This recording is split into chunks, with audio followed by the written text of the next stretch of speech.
Welcome back to this episode of Cope's Corner. I'm your host, Mike Copenaver, aka Real Mike. You can find me on YouTube, Facebook, and Twitch and Twitter, all the likes of KOP as KORNER.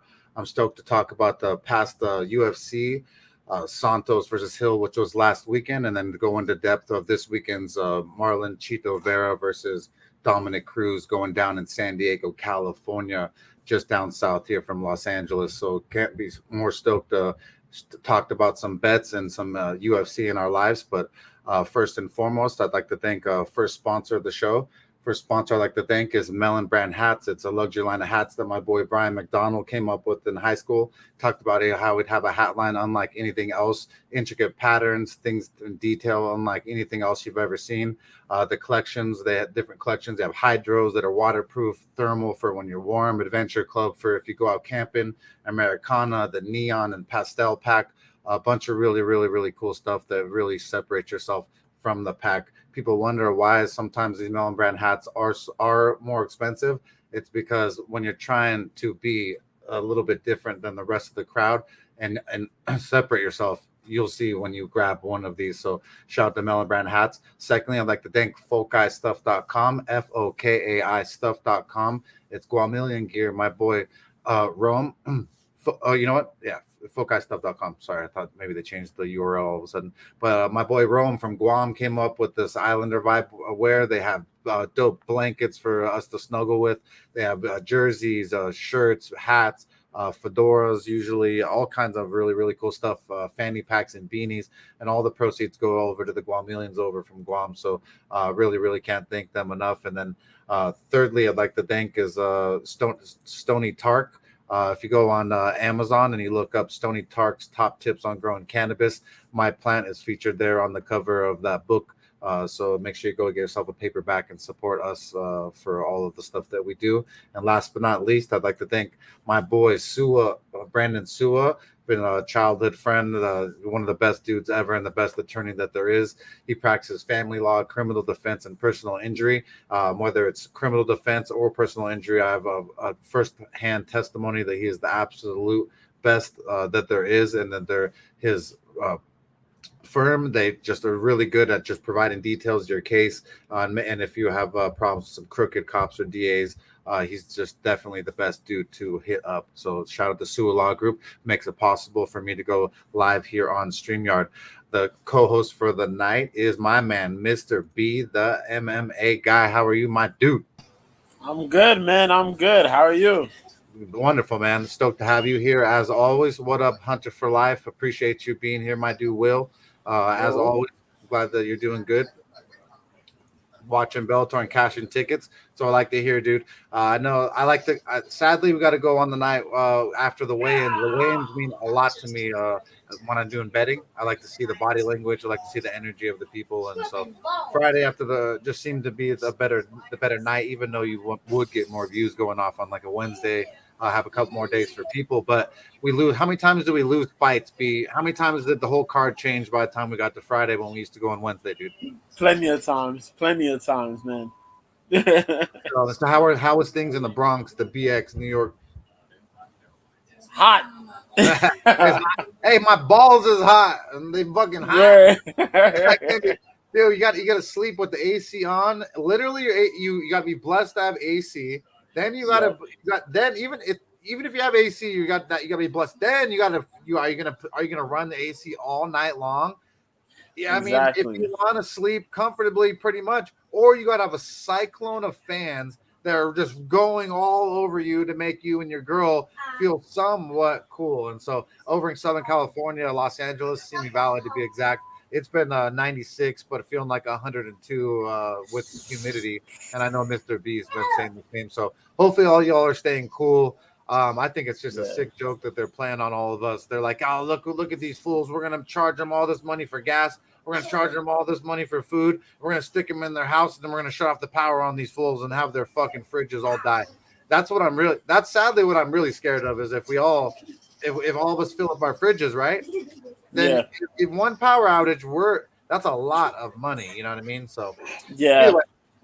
just much love to all y'all families, and we appreciate you always subscribing, liking, and tuning into the show and shooting the shit with me and Mr. B. But last weekend was UFC Fight Night, Santos versus Hill, and this was one of those cards where you could talk shit about and say this is going to be a good one. It doesn't look that stacked and blah blah blah, but every single fight had a finish. There were 10 fights, and in every single affair that did not go to the judges, and it was absolutely a blessing on this card. We ended up losing two. I mean, we ended up not losing them, but two of our bets on this card dropped out because of I don't know what happened.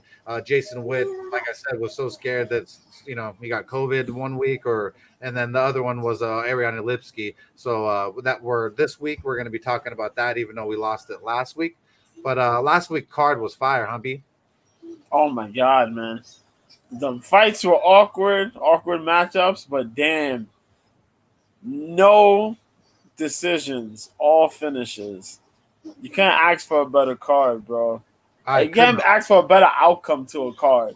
Yeah, it's all finishes, bro. Literally, seriously. I just wish that we had more bets on the card. We had some really good picks and leans on all of them, and if you did follow us, we had a lot of chances to cash on parlays if you just listen to me and Mr. B's advice. The first fight of the night was Myra Boina Silva. She took on Stephanie Egger. And dude, I knew that Myra was gonna win this affair, but dude, first round armbar, B, I was not expecting her to pull that off. What did you? I didn't expect that either, and neither did Stephanie Egger, I guess. Because damn, son, controversy though, right? Controversy on this one. Yeah, a little bit. It was a sketchy outcome, man. First, the way Myra caught the armbar, bravo to her. That was really good. Sick. Caught it right against that cage. Too. Yeah. Yep. Sweet and deep. Yep. But they had no camera angle for when Egger tapped. So Egger said she didn't tap. Bueno Silva said, yo, she did tap. She was getting upset because she's telling, yo, she tapped. Yeah. The ref couldn't see it. So they asked the judges, and one of the judges said, yeah, they seen a tap. And the other people were saying, yeah, they seen the tap. But Egger says she didn't tap. But, dude, one judge saw it. That's so shady, right?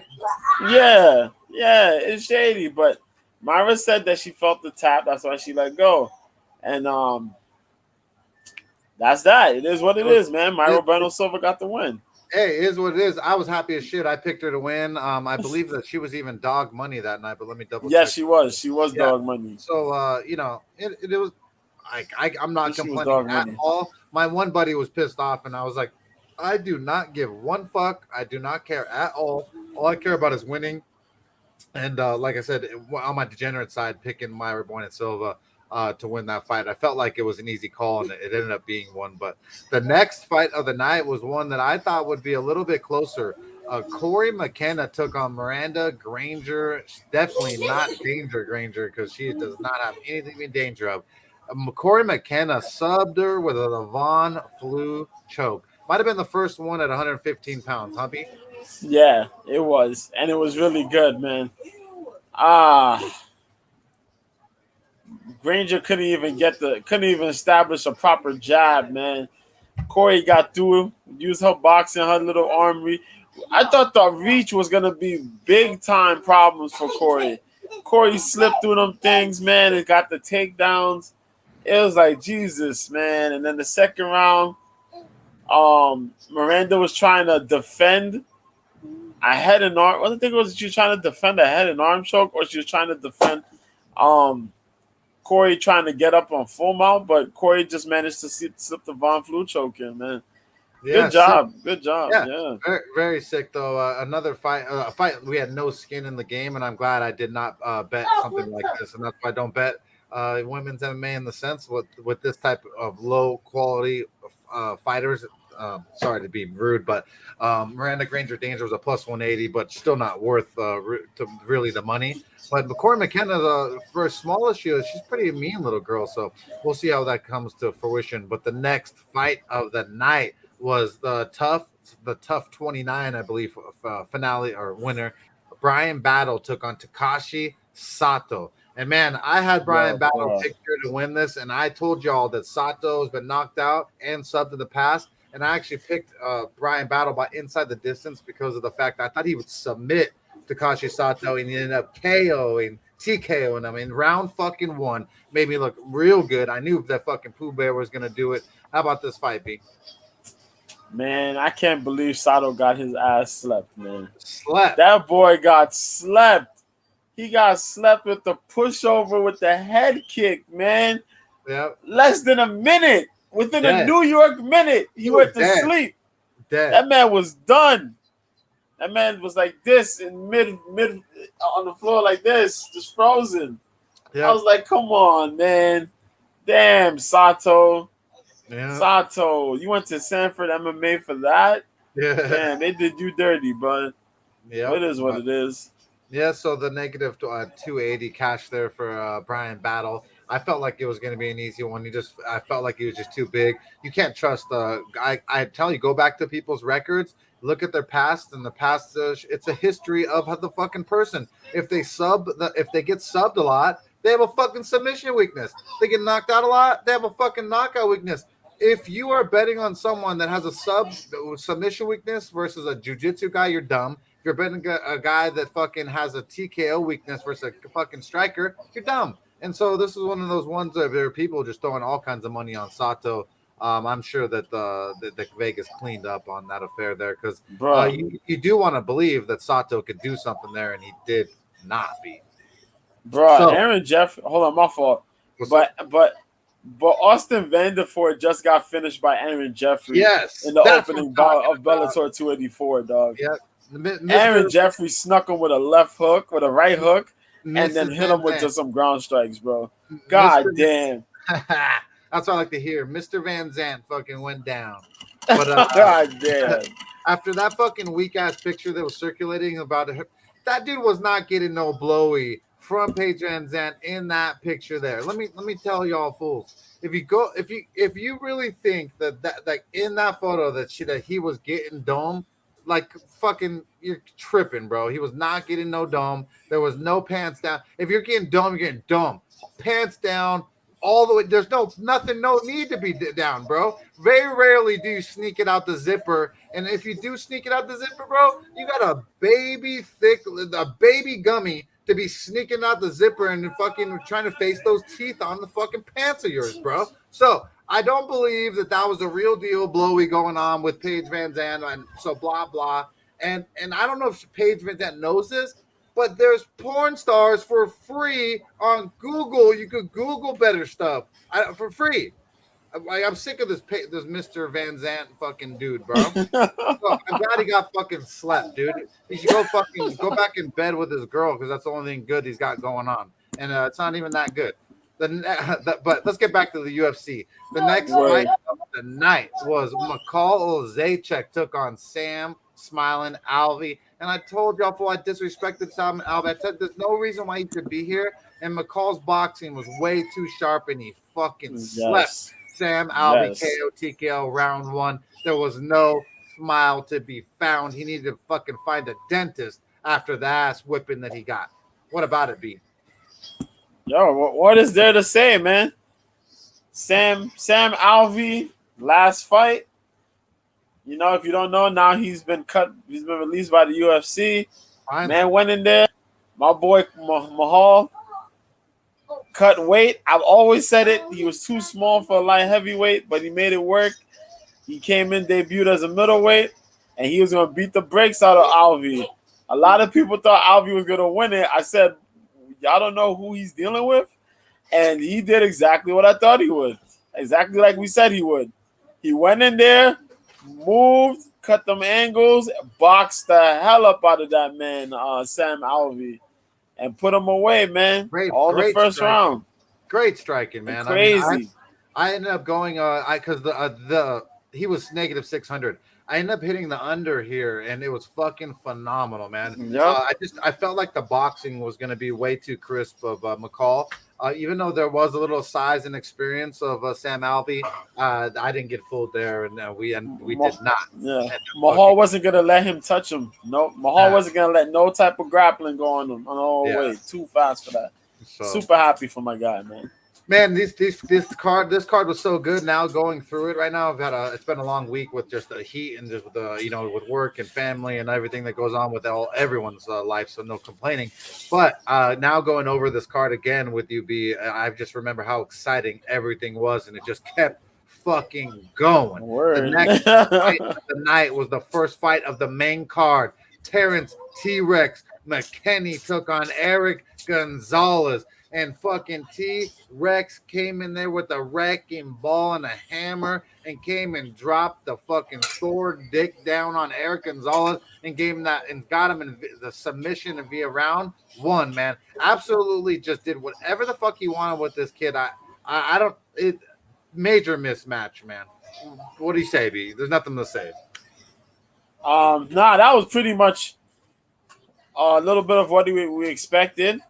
Gonzalez was gonna try to do a little bit of something, and McKinney went out there and showed the skills. Handled him a little bit with the hands, used the grappling, snatched up the back. He didn't quite get the full choke in. No. That man cranked the hell out of that chin, that neck. Yeah. It was a jaw. Cranked the jaw pretty much, yeah. Mm-hmm. And man submitted. Terrence McKinney back in full form, and also congrats. His son was born too. Yeah, congrats. So yeah, man, big congrats, man, big congrats. But yeah, good win for Terrence McKinney, man. People think it's weird, but it's one of the it was one of the funnest moments. I worked on the ambulance for 8 years, and so like the medical side of the having baby, I wasn't too worried.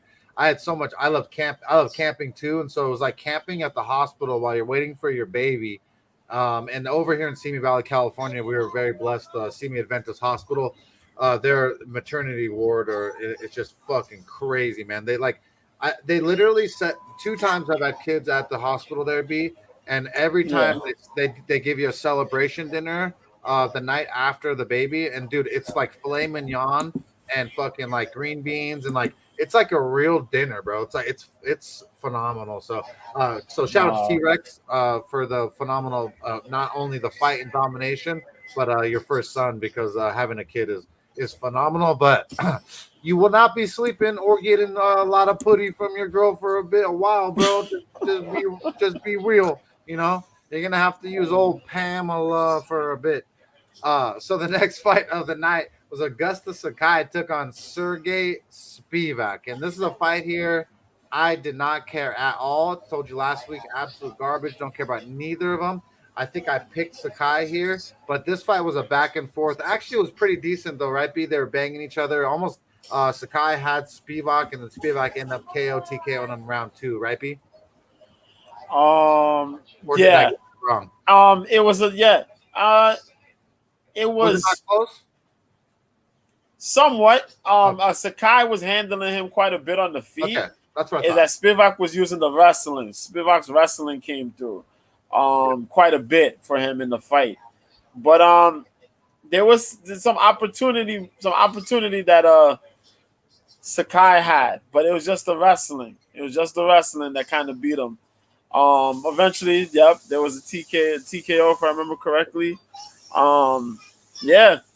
That managed to get up on him, and he just started throwing some of them ground strikes, a little bit ground and pound, beat him up, bust him up. That was it. Good win by Spivak. Yeah, I mean, for Spivak, I didn't expect. Yeah, no. I didn't think Spivak was going to be able to wrestle him up like that. That dominant on him in the wrestling department. I was pretty disgusted with Sakai there, but it's heavyweight fighting, and as a plus 230 underdog, though, Sakai did definitely throw down for your money, so it wasn't too bad. I always tell you, it's like a coin toss when you watch those big boys throw down, and it's pretty much what it was. The next fight of the night was one that I did not have any doubts at all. My girl, Juliana Miller, took on Brogan Walker for the tough finale in the 125-pound division. And I knew my girl was going to fuck Brogan Walker up. And I'm sorry that she said she's from Guam. I don't really believe it fully. I'm gonna have to fucking check in with my Chelus over there, fucking from the real islands, and then see if her story really checks out. Because some people just move there and then all of a sudden they get all islander vibes. It's like someone moving from California to Hawaii, and all of a sudden they're fucking throwing up shakas in about fucking 6 months. Oh my god! I don't know. No. So if I'm wrong, I'll say I was wrong next week. But I'm gonna check in with my boys, make sure. But Juliana Miller absolutely dominated, penetrated, and annihilated Brogan Walker. KO, TKO, round 3, just molly whopping. The killer looked exactly that. Shout out to the 10th Planet Jiu-Jitsu. I used to roll with 10th Planet Van Nuys. A lot of good dudes over there. She rolls with 10th Planet San Diego, and so there's a lot of really Gio Martinez and a bunch of the 10th Planet freaks over there that she rolled with. Juliana Miller be fucking banging, bro. What's up, Brian? What up, Brian? We love you, bro. Let me tell you something, man. It is always a beautiful day to be alive. We got food, we got a house over our heads, we got a brain to think, and we got a lot of life to live. So I love you, Ryan. Definitely. Kick your bass. Appreciate you, my dude. Definitely. But yeah, Pete, this fight, bro. I didn't expect it to happen. Did not. But from the first round to the last round, it was Miller time. It really was Miller time. It was. yo. Not to be corny. I picked Walker. Not to be corny, but it really was Miller time. I picked Walker, as you could see last week. I picked Walker. I thought Walker was going to be able to use her experience, use her range, use the kickboxing, keep Juliana Miller at bay. Try to do something a little bit like Claire Guthrie did on the show. Bro. Claire Guthrie did better than what Brogan Walker did. Brogan got her ass kicked. It was crazy. Brogan was there, and Miller was forcing her to get into clinches. I didn't notice this until the second round, seriously. But, Brogan would throw her shots, throw her kicks, and throw her jab up. Miller was throwing the jabs and kept walking forward. And every time Miller would smother her with the pressure, Walker would go in with these clinches. Now they're battling in the clinch. Miller's taller. Miller's taller than her. She got a little bit more body, a little bit more frame. She's on her. By the second round, Brogan Walker looking all weird, man. And now she's desperate to get into these clinches because she's not feeling the pressure. She doesn't like the pressure Miller's giving her. Miller's all up on her. Takedowns, you name it, she's there. Every position that took place in that fight, all over. Miller was giving her no breathing room. No breathing room. Miller, and if she did give the breathing room, Brogan would take it right, would go ahead and say, yo, take all the space you want from me and go back into these clinches.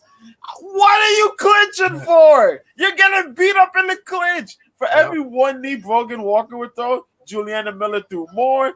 She roughed her up more. She threw elbows in there. She made it nasty.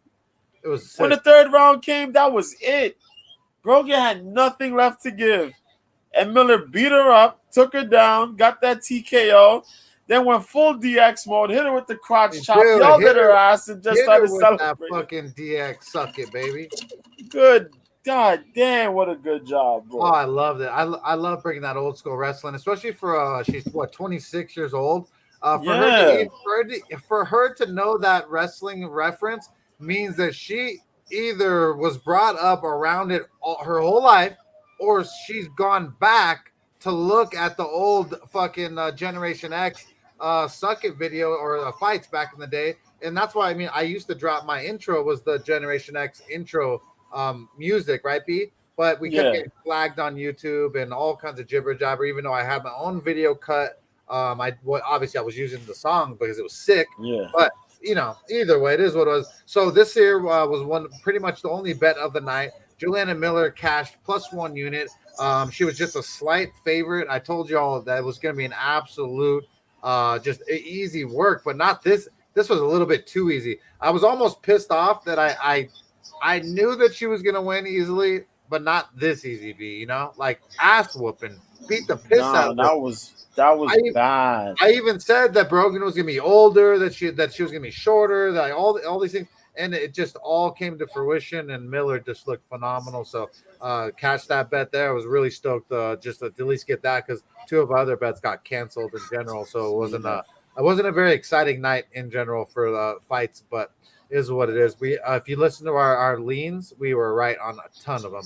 The next fight of the night was the Ultimate Fighter finale, tough 30 heavyweights. Muhammad Uzman, Usman's brother, took on Zach Puega.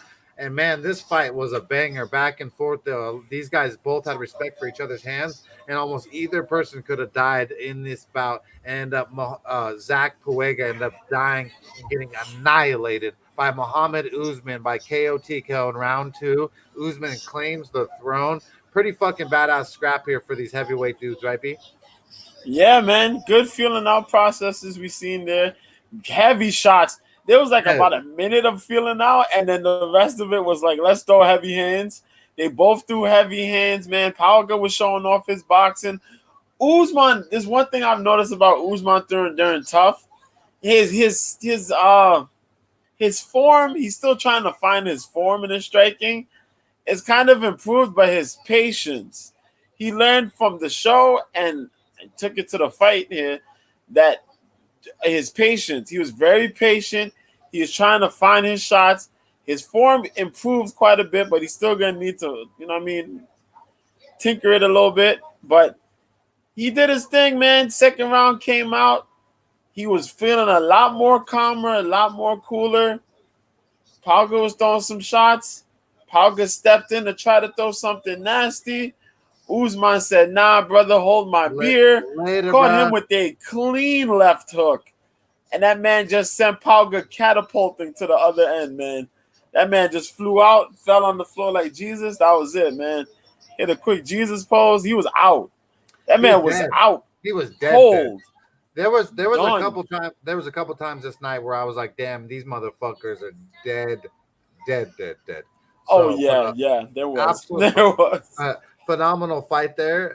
And then shout out to Muhammad Usman for claiming the crown there for the tough finale. The next fight of the night was the co-main event. Vicente Luque took on Jeff motherfucking Neal. Hands of steel Neal. And fucking A. I said it. You said it. I don't say it. I didn't say. I don't think it was gonna happen. I never know what Jeff Neal's gonna come up, and this is the one that actually you do see talent in.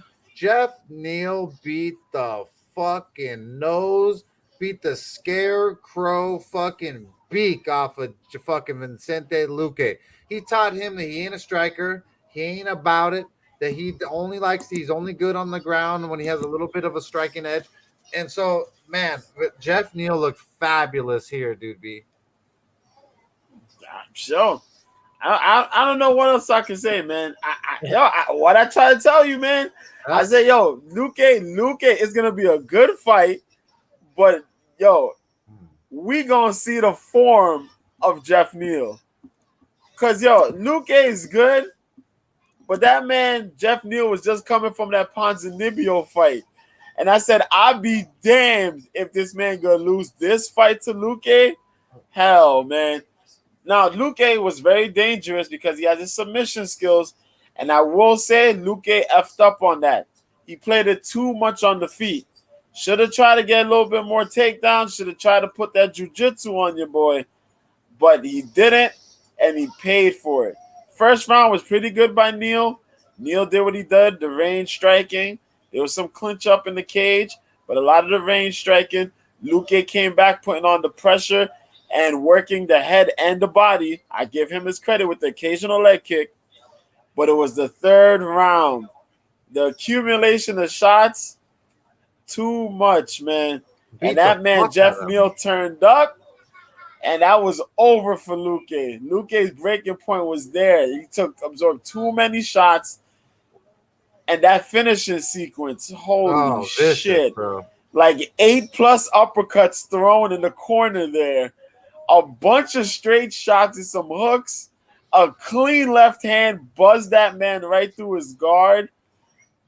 And it looked like Luque was dead. Dropped face first on the floor and did not move. I was like, damn. He reminded me of one of a baby bird falling out of a nest, all fucked up, where you know that baby bird ain't never ever gonna be the same. Exactly, man. I was like, God. When I seen the uppercuts, because he was there like this, and started throwing uppercuts like this, I said, God damn. Yeah. Fucking that dude. I said, this might be it. Damn. Look like a motherfucker from Saw 4 after that fucking Vicente Luque got his ass kicked. But shout out to B for being right there. First time Luque ever got finished by KO, TKO, ever.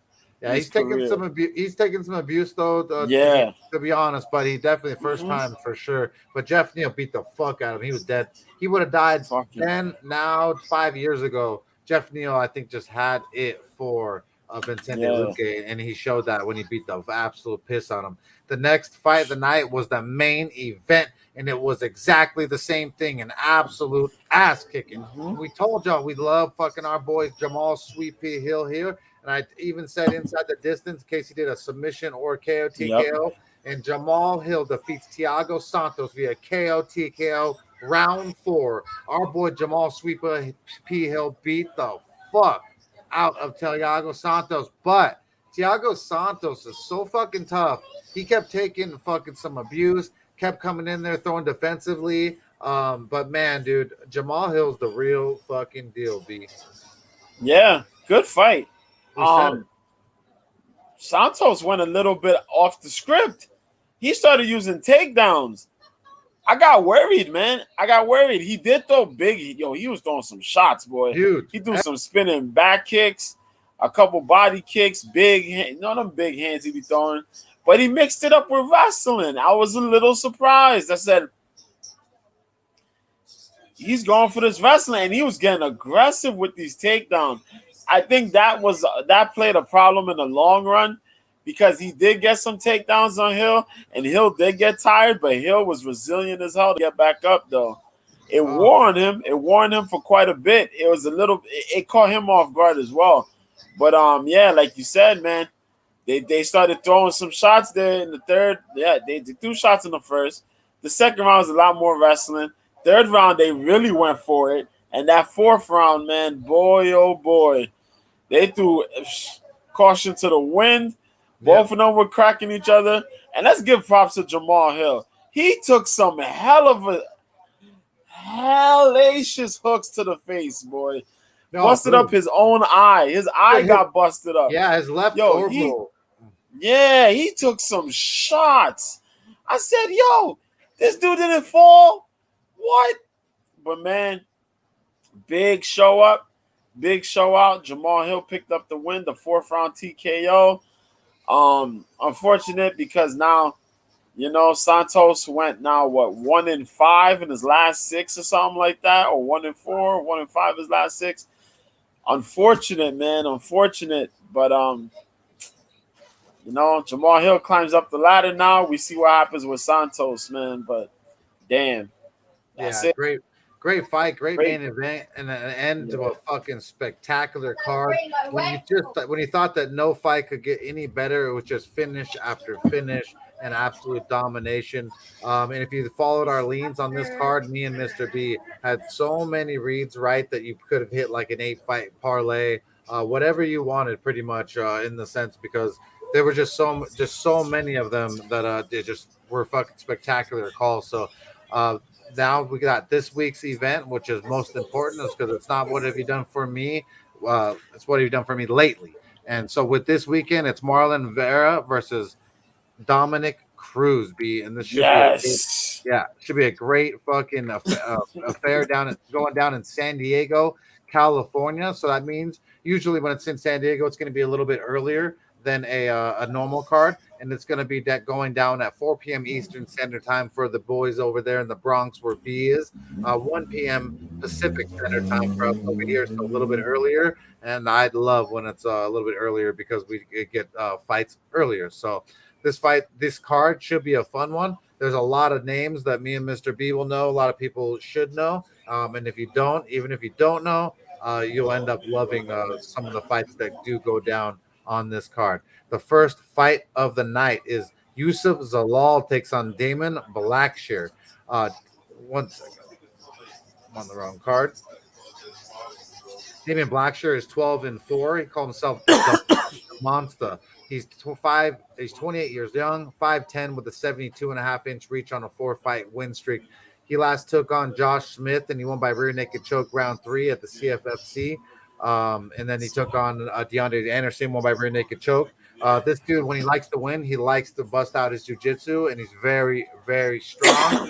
He's definitely got some experience and skill to be going in there for his first UFC fight. So not the normal, just debutant that is just, you could just fade instantly. He's taking on Yusuf Zalal, who's 10-5. He called himself the Moroccan Devil.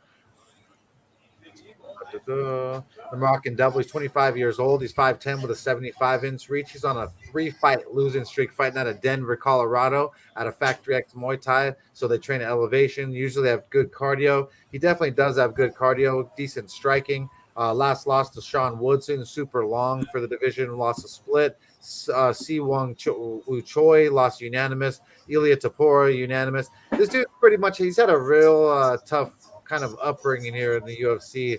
To be honest, my initial reads on when I watched the weigh-ins is that I felt like Zalal was gonna have just a little bit too much reach, a little too much experience, and I felt like Damon Blackshear just had a little bit too much nervousness going on in his energy. Right now, the odds makers have Blackshear at a plus 110, plus 105 on BetMGM, plus negative 125 for Zalal. I feel like Zalal's just the right side just by a hair, but don't be surprised if Blackshear gets his back, chokes him out. But what do you say about this fight, B?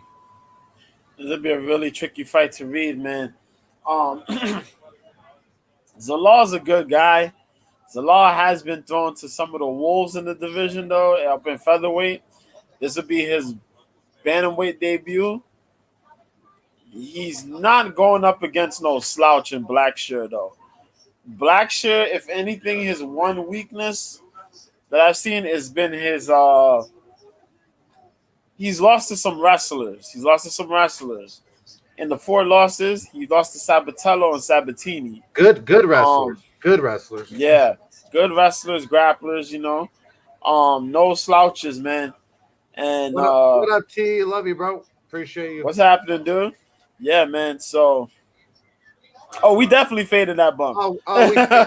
Hey, speaking of that bum, though, Jesus Christ, the butt on the girl is so good, though. Fuck. That has nothing to do with fighting. She was at 135. They moved it to 135. So yeah, it was there. I see that at the weigh-ins. It was there. And cream there. Yeah, that was there. Yeah. Dana, but yeah, man. You can't fucking tell me Dana never dipped his fucking tongue in that peach. It's God damn, he touched. I know he touched that peach. So sorry, Gobi. Looking at the fight, I was thinking, man, Zalal could probably do this. But Zalal's gonna need a lot more striking to get up on this, man, and be more alert. But Zalal's not the wrestler or that type of guy. Probably, I think he ain't no to give that type of problems to Blackshear, man. Blackshear may come out here and put the splash on him, boy. He might put the splash on him. I think, man. Yeah, possibly.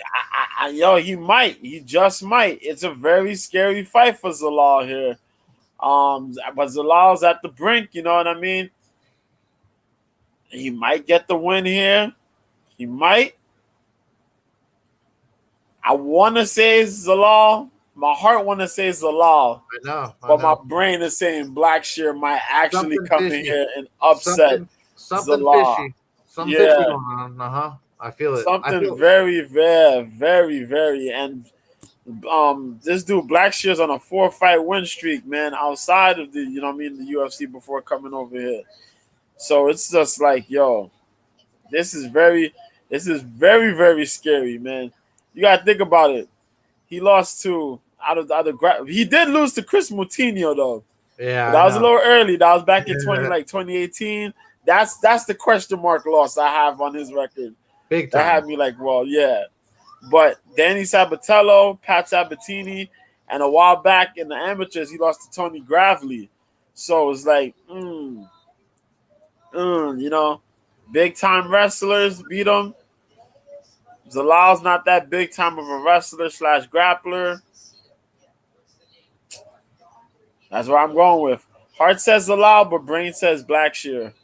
Yeah, I feel something fishy too, B, because like if the odds, if this was such an this should be, you think Zalal will just be easy pick here, but if the odds makers have this line so closely, they're seeing something just as fishy as me and Mr. B. But my initial read at the weigh-ins and everything was I just liked Zalal's energy, and I just feel like he's gonna have just the slight edge, and that's why you see the odds at what it is. But we shall see if the reach transpires.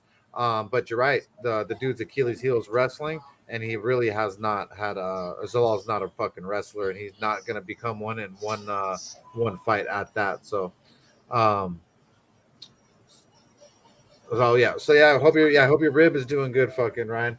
I'm sure it is because he hasn't been complaining about it. But yeah, dude. So the next fight of the night is one we talked about last week and tried to break down. It was Jason Witt versus Josh Quinlan. I'll let you break it down first, B. Since we already did it, not much to talk about other than possible bet. What do you say, B?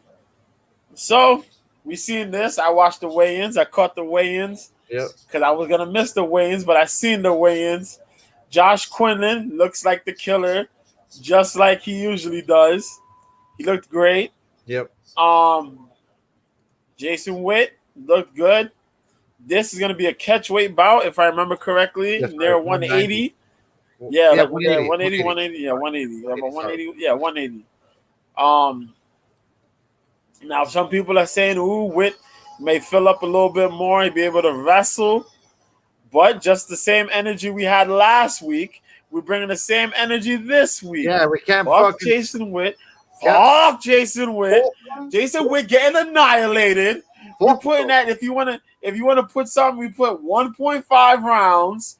Yep. We'll say 1.5 just to give you a little bit of space and leeway. I'm gonna look at it right now. I'm looking up the odds. Quinlan gonna eat his soul. Let's go, Josh Quinlan. Hey, it's a plus 130 for Josh Quinlan under 1.5, and I fucking love it. There's no way this fight, fucking way. He's negative 285 on the Mafia bookie.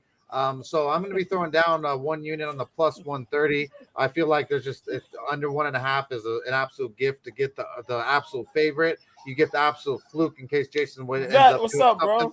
bro? But with that said, I'm throwing down on under 1.5 for at plus 130 for Josh Quinlan takes on Jason Witt. Let me check out what. Let's see what Quinlan is inside the distance. Let's see. What's happening, Army vet? You chilling, man? What up, boys? Appreciate you guys being here. Please like, subscribe, and show us some love. It really does help. I love when you're here, Army Vet, T Money, and all everyone. Will, my boy JJ, everyone who makes the show. Back in Black, even though you don't type sometimes, I know you out there, out there lurking. But so with this said, we're gonna be going on Quinlan, but I want to see what Quinlan is for TKO. It's negative 105.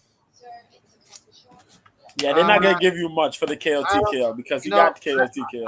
I'd rather just throw down on Quinlan just in general, but I don't want to get too crazy, so I'm gonna just throw down under 1.5 plus 130. I got lemonade. Basically, got Josh Quinlan here to absolutely annihilate Jason Witt. Just like we said last week, same energy, same vibe, same energy. We're not gonna change. What we said. We understand. We understand Witt is with James Krause and them. We do get it. We respect James Krause. But Witt is not those guys. He's not those other guys of James Krause, okay? No. He's the man who went to sleep with a straight left hand and a straight right hand. Yes. We don't got love for Jason Witt. No. He gonna get annihilated by Quinlan. Go to the next fight. Let's go. Let's get to a much more reasonable fight that's gonna be much Mel, what's happening? Much closer. What's up, Mel? We love you. Hope that you and your family are good from down under. But yeah, the next fight of the night is going to be Yes, the O'Day Osborne fight. O'Day Osborne versus Tyson Nam. I somehow can't pull it up for the life of me.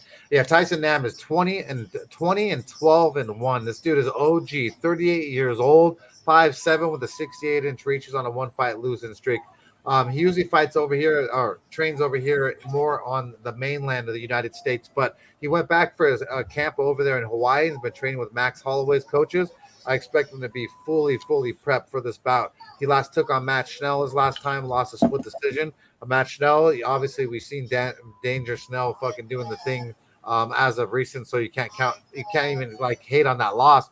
Jerome Rivera, who we absolutely hate, we bet Nam there to dominate him, and he did that round 2. Adeshev, he beat round 1. Kai Kara France, he lost to Sergio Pettis. Nam's only pretty much lost to the best of them in general.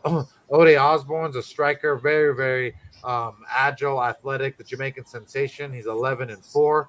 He's 30 years old, 5'7" with a 72-inch reach on a 2-fight win streak. Fighting out of Syndicate MMA, he last took on Adeshev. He won by round 1, hook to ground strikes. Then he beat CJ Figueroa, unanimous. Manel Cape, he lost round 1. With O'Day Osborne, he's tapped and napped a couple of times, and I really don't like that. I don't like that. With this, I'm just going to be straight out. I like Tyson Nam here. I like the fact that he's training with my boy Max Blessed Holloway's coaches. I feel like that's really going to pay dividends, and we shall see exactly what goes down. What do you say? You like Nam here? Yeah, I'm going with Nam. You going with Nam? Got to go with Nam with the 808 and the Blessed Express coaches and the conditioning. I can't back a quitter. I might sit with O'Day, man. I might ride with O'Day on this one. I might, unless they manage to unlock something in Tyson Nam. Nam's gonna actually let his hands go. Then I don't know. Because that's been one of Nam's biggest problems. For a guy who has good boxing, good striking, and has crazy power, he does not let his hands go for the life of me, bro. I don't understand it, how you let folks just walk up to you and outstrike the hell out of you the way they do. It is weird to me. It is beyond me. You are a fast-moving dude. You have hands. Let them suckers fly. He don't let them fly, man. And I know O'Day has tapped. He has been knocked out before. Great points. But, when he using that range, that boy use his range. You got to be faster than him and beat him to the punch to beat O'Day. You know what I mean? And that's the thing. So when I'm looking at this, and I'm like, as I said, unless Blessed unlocked the key, gave him the key to unlock the full potential, I'm going to ride with O'Day, man. I'm going to ride with O'Day. Mike, the mic. You fucking got me swayed. My initial everything was a Nam, but when B makes a point, and I'm like, fuck, now I gotta really think about it. Nam looked like shit on the scale, on the weigh-ins, and he kept sticking his tongue out like he was tired. Did you keep seeing that, B? Like he was like, I seen that a little bit.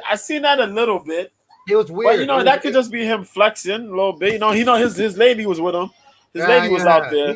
He was cutting down a lot of weight, right? Isn't this drop down for another weight class? Is that correct?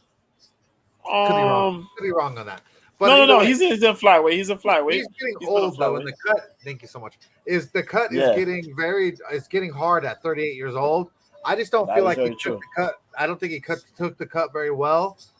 So for this here, because I don't care about it, and B made the great points, I'm gonna say that Osborne is the right side then. And he is a moderate favorite too, which I didn't even notice. I didn't look up the odds on this one. So we got O'Day Osborne negative 275 plus 210 for Tyson Nam. So B, we could be correct. We're gonna find out. But this is gonna be a good fight. We gotta see. It is gonna be a good fight because you mentioned him. You're training out with Max Holloway. So I say if Max got the key, he unlocked the potential. We're gonna see, man. It's gonna be a good fight. Definitely gonna be a good fight. Definitely one of those fights you don't want to miss because there should be some good scrambles, good striking. and all that going on. But the next fight of the night, B, Yep. you get to jump into first is Gabriel Let's Benitez go. takes on Charlie Ontiveros. Yes. 155, man. Gabriel Benitez, 22-10, man. We got the boy Mowgli, 34 years old, 5'8" with a 71-inch reach. This motherfucker's 34 years old. Yo, he looked like he's 37, or like, but 2-fight losing streak currently, man, in the American Kickboxing Academy. He lost by KO to David Onama last fight out. Before that, he lost to Billy Q, where he got beat by a TKO with the back control strikes, which was insane. He beat Justin James, but lost to Omar Morales and Sadiq Youssef. Youssef kind of beat him up on the TKO type thing. We know Benitez is tough and whatnot, but he's going up against that dude, Charlie Ontiveros. Now, if you guys don't remember Charlie Ontiveros, let's remind you real quick. A while ago, Charlie Ontiveros came in as a late replacement fight. I forgot for who it was, and he fought. Who was that? Look that up for you. He fought our boy, the superhero, Kevin Holland. There you go. He fought Kevin Holland. Dude, what a bad matchup. Hey, here you go. That was bad. You get Kevin Holland. Kevin Holland. He fought Kevin Holland, and that man got thrown up in the air, dropped down, and fucking dislocated his arm and neck. Dislocated his arm, jacked his neck up. Erica, I don't care what T told you. That's a lie. I want you there more than T, okay? T, don't be telling your girl lies. I'm on her side. But yeah, man, before that, he lost to Steve Garcia, ground and pound, 1:51 in round 2. The Kevin Holland lost. But then before that, he had a 2-fight win streak. This dude got a lot of KOs, TKOs and whatnot. This guy, for as tall as he is, he's a little bit fucking reckless, man. He's a little bit reckless. He fights a little bit reckless. Ontiveros does. 31 years old, 6'2" with the 76-inch reach. The American bad boy, trains at War Training Center. As we said, this guy fights kind of reckless. He's willing to take a punch, to throw a punch, really in your face. He will have the 5-inch reach advantage. But he fights with his hands real low. He kind of forgets about defense. As I said, willing to take a punch, to throw a punch. This is going to be one of those war-type fights, and a fight where both guys could practically have the advantages of winning. Now, you say Gabriel Benitez has the experience. True, he has the experience. He's also been beaten by people who have little less experience than he does. So it's like, yo, what the hell are we doing here, man? Love you too. If you're a risky psycho type gambler, if you want to be insane, sprinkle a little bit on both ends and see what happens. Because that's the way I feel. That's the way I feel. Because it's like, yo, as experienced as Gabriel Benitez is, that man is chinny. And all Ontiveros needs is a nice, clean shot and a follow-up. That's all he does. And he'll put this man to sleep. So it's coming down to that, man. Are you picking Ontiveros? You sound like you got a lot of Ontiveros behind you. I really don't know, because Benitez, as much as I like Benitez has let me down. And I've sometimes bet against Benitez, and Benitez has ended up getting knocked out when I pick against Benitez. So it's like, yo, this is a fight Ontiveros can actually win. Dude, look how many times Gabriel Benitez has lost 4 of his last 5 fights. He could very much win this. You're right, B. Yeah. It's a very weird fight, bro. They literally said, yo, Ontiveros, they said, Ontiveros, this is your gimme fight. You just got to perform. And they gave him Gabriel Benitez. Damn. That's how I feel. B said gimme fight. This is so Charlie Ontiveros wins by a KO TKO though, right, B? That will be his path to victory, yes. Okay. If Ontiveros is to win, it will be either a decision, a close decision, or a KO TKO. For Gabriel Benitez, it would have to be the same thing. Either KO, TKO, or decision. I don't, Ontiveros could possibly get a sub. But the way he fights, I think he would look more for the KO, TKO. Wow. So the over 1.5 is plus 175, B. Negative 235 for under 1.5. So they're thinking everyone's thinking violence. Everyone. Yeah. That's the type of fight it's gonna be.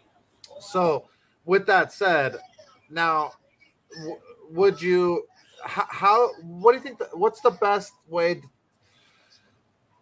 I'm trying to think about how to get both fighters and still make some money without having as much risk. Let's see, get Benitez. When's the last time Benitez got knocked out? Oh my God, he's got knocked out all over the fucking place. Exactly. Damn. Last fight he got knocked out. Man, so he got TKO'd last fight. This is just a strictly dog or pass situation. If you're not betting Charlie Ontiveros, I don't know how the fuck you're throwing down negative 350 for Gabriel Benitez. I'm with you, B. I'm going with Charlie Ontiveros here. This is dog or pass. This is dog or pass money right here, man. It's that kind of fight. I'll get you. Either don't bet it or sprinkle something on Ontiveros because So dog or pass here. We're going with Ontiveros. This is definitely not one of those. This is not one of those ones I'm throwing down all the money down on a guy like Benitez who's lost 4 or 5. You gotta be shitting me if you're the type of dude to do that. The next fight of the night is actually going to be a decent fight. We have Nina Nunes taking on Cynthia Calvillo. B. Yes. We haven't seen neither of them, or we haven't seen Cynthia Calvillo in a while. I don't feel like 9-4-1 is her record. She's 35 years old, 5'4" with a 64-inch reach. She's on a 3-fight losing streak herself. Lost to Andrea KGB Lee, Jessica Andrade, Caitlin Chugagian. 2 of them were one was corner stoppage, one was punches, one was decision. So she's kind of just been getting worked all around the place, and she's taking on the veteran OG, the wife of Amanda Nunes, the GOAT Lioness. She's 10-7 herself, 36 years old, 5'5" with a 64-inch reach, 2-fight losing streak, fights at ATT, but she's been at the Apex Performance Center in Las Vegas because of the tough season with Amanda Nunes, so she's in great shape. She's been, having all her meals cooked for her. Way less stressed as a mom, even though she is stressed as with the kid. She doesn't have to cook every meal, and that is a little better. Last fight, she took on Mackenzie Dern, lost by armbar round 1. Tatiana Suarez, she won a unanimous decision. I can't really hate on her with the armbar, Mackenzie Dern, because you get caught in that quite easily, and I don't feel like she was quite into that. She was coming right off of her baby, I believe. This seems like a tailor-made fight, kind of where Nina Nunes could win this fight. Nina Nunes is a plus 150 underdog, 155 underdog, negative 190 for Cynthia Calvillo. I can't trust the Cynthia Calvillo to negative 190, B. I'm more of a Nina Nunes at a plus money. But what do you say? I'm going with Nina, man. I'm going with Nina. Yeah. Don't get me wrong. Cynthia Calvillo, I know she has her jiu-jitsu. She pumps out her jab pretty damn well. She works behind the double and the triple jab. I've seen it. I know. Don't get me wrong. That girl got beat on the stool the last time we seen her. That girl got beat up by freaking Jessica Andrade a little bit before that.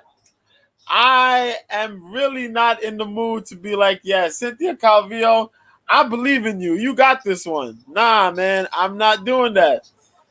KGB Lee beat that girl to the point where she couldn't get out the corner, where she said, I'm done. Come on, son. And then Caitlin Chukagian beat her before that. 3-fight losing streak. And I know Nunes has been a little bit on and off. She went to be a mom. She's coming back. So I was like, yo, I'm taking Nina. Nina's always been good with her striking. She's always been good with her movement. She knows how to outpoint fighters pretty well. Take down defenses pretty well. It holds its own. I'm going to ride with it. I'm going to ride with Nina. Yep. Nice, dude. I love it. I love when me and Mr. B both agree. Right now, Nina Nunes wins by decision is a plus 225 B. Let's see what else that is. Let's see what else we got. Nina Nunes at a see, that's not worth it because I'd rather get her at plus. If we're gonna do it, I'm almost willing to bet on Nina Nunes because I feel like she is the more experienced. She has a better training camp. She has a better everything. What do you think, Dobie? I need your finale on your. That's what I kind of think Nina will be able to come out there, get a little bit of that fire under her. She was in the performance center. She was training. She's also been doing the training with American Top Team a little bit still. She's also been kind of training with the missus, with her lady, the GOAT. And she looked really good at the weigh-in. Yeah, man. Really good. She looked phenomenal at the weigh-ins. Yeah. Even her little butt. I'm looking at it. Even her little butt looked good. I'm not gonna lie. And I'm like, yo, Nina about to go out there and she about to do it. She about to do her thing, man. And I believe she could do it. Yeah. You know what I mean? Right. She almost beat Tatiana Suarez back in strawweight. We haven't seen Tatiana Suarez in nearly 2.5 years or something like that. It feels like, goddamn, we don't know where Tatiana Suarez is. But with all that said, I think Nina's gonna get it done, man. I believe in Nina. Nice. Let's go, Nina. So because we're both on the same train, then we're gonna back it. I'm gonna throw down one unit at the plus 150. Let's say 155. What did I say? Hold on, sorry. 155 plus 155. Nina Nunes. I just feel like we're getting a lot of value on her. We're gonna throw one unit down on her to do the damn thing versus a Cynthia Calvillo, who's shown a lot of holes in her game. She's shown you that she's quit. She's quit multiple times. I've never seen the type of quit in Nina Nunes that I have seen in Cynthia Calvillo. And I like to bet against me. So I like to bet against some quitters. So we shall see next week, and hopefully we'll be right. This next fight, B, I know you'll have some great input, and I'm glad you get to break it down first. It's Lucas Brzezinski is taking on Martin Buday, and let you elaborate. And I know you got something to say. Let's go, man. 2 heavyweights here, both coming from the Contender Series of last year. Lucas Brzezinski. We got, man, the Bull, 8-1-1 out of Poland, Blackshear. 30 years old. 6'4" with the 78 and the 78.3 inch reach. Out of the Poland area is Peronin. During his Contender Series, he fought Dylan Potter. It was a rear naked choke. They turned that to a no contest. But here he is still. Outside of the UFC, he picked up a lot of wins due to KOs, TKOs, and 2 by submission. Is it 2? No, 1 by submission. Really good finishes. Yeah. 8 finishes, no problem. Moves pretty well. In this fight, he will be the lighter of the 2 guys. Real good hands, real good speed for a heavyweight. As I mentioned, he's in the new age of these lighter heavyweights. I like him, but he's going up against Martin Buday, who's 10-1. Badis, who's 30 years old, 6'4" with a 77-inch reach out of Slovakia. Currently riding a 9-fight win streak. He fought Chris Barnett. The last fight, that was his debut. He fought Chris Barnett. They had that that crazy technical decision. Oh, the gummy bear. I forgot who got hit. Yeah. The gummy bear. I forgot what it was. Somebody got hit. Then it was like, oh, I want to continue, but I can't continue. But I want to continue, but I can't. Yeah, that situation. But before that, he fought this dude, Lorenzo Hood, on the Contender Series. Last year, where it was a crazy fight. Man pops this dude with a crazy knee. This dude folds. He's done. Other than that, he's fighting outside of the UFC. Nasty finisher, boy. Nasty finisher. Has about other than the Chris Barnett fight, he had 100% finishing rate, which was pretty fucking gnarly. Yeah. Nasty submissionist. I'm picking Buday on this one. Boudet is going to be the heavier of the guys. This man really came in at 266 pounds, which really is going to let you know he's about to rehydrate, and he'll probably be at 280 or some shit by the time the fight comes. That's going to be a big boy. Brzezinski's going to have to probably stick and move. I don't want him to get into no type of clinches with that guy Boudet, but I'm picking Boudet. I hope he does get into a clinch. I hope he gets fucking ragdolled, and I hope he gets submitted, if not finished. But yes, Boudet all day. Let's go. Martin Boudet, baby. So you're all about this Boudet, huh? You think it Yes, goes under 1.5 or over? Brzezinski looks like a tough guy, man.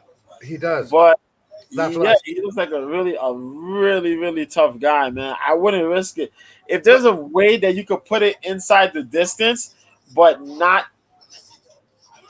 I don't know, because they has like first round and second round finishes, a lot of first and second round finishes, but if I say like inside I would say inside the distance. I wouldn't give it like an exact round that which. But I can say inside the distance. It probably won't go to a decision. Yeah, I'm not. So Brzezinski has not fought really anybody, man. If you go back and look at his record, the no contest, he fought a guy 10-5. Dude before that was fucking 3-1. Dude before that had probably the most experience, probably the best record, 25-1. He won a unanimous decision, 2019. Then he lost, or then a bunch of draws and weird ass fucking things on his record. No contest and draws and 4-2 guys he beat, 6-1, 1-0, loses to a 6-6 guy. No fucking way, man. Boudet has got to have way too much experience for this guy. He should beat him inside the distance right now. Boudet inside the distance is Boudet's submission. Boudet inside distance is -110. So they're feeling pretty much the same thing. So I feel like that's the best bet. -110. Boudet dominates Brzezinski. There's no way that Brzezinski has had the type of wars that Boudet has. You know what I mean, B? So, I agree. Yeah. So, but the next fight of the night should be a good one. We have the OG veteran Angela Overkill Hills taking on Lupita Godinez. And Amanda Overhill Kill, she is pretty much from San Diego area, trains with Alliance MMA, has for a long time. Eric Del Fiero, the head coach with Dominic Cruz, very, very popular person and fighter there. She's 13-12, 37 years old now, 5'3" with a 64.5-inch reach. She's on a 3-fight losing streak, though. She last took on Verena Jandaroba. She lost to unanimous decision. Amanda Lemos, she lost a split. Tisha Torres lost to unanimous. Pretty much just always going to unanimous, always going over the distance. Never, ever is there inside the distance when she fights. She is a great striker. Her takedown defense, Angela Hills has gotten better over the years, and so she is not the easiest to take down. But she's taking on Lupita Godinez, who's 8-2. Lupi is 28 years old, 5'2", with a 61-inch reach. She's on a 2-fight win streak herself. She last took on Ariana Carnelosi, and she won by unanimous decision, and Loma Lookboom by unanimous decision. She lost to Luana Carolina by unanimous decision. Luana Carolina is a long, rangy type of a striker, very similar to Angela Hill. Angela Hill has more deadly striking, in my opinion, and she ended up losing by unanimous decision to her. She lost to fucking Jessica Penne. Jessica Penne is a training partner of Angela Hill.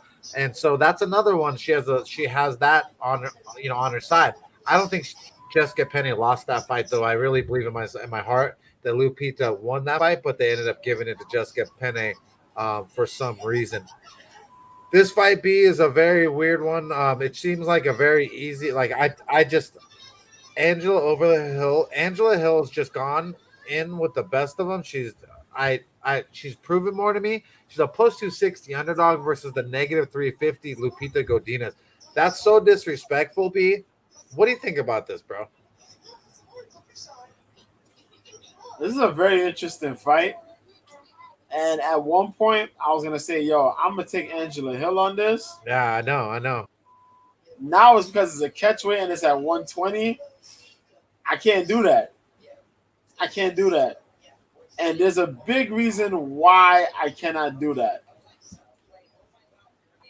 as much as I love Angela Hill, and as much as of a monster Angela Hill is in fights where she pushes the pace at times, and she's fought the best of them, and she's had near robberies and all that.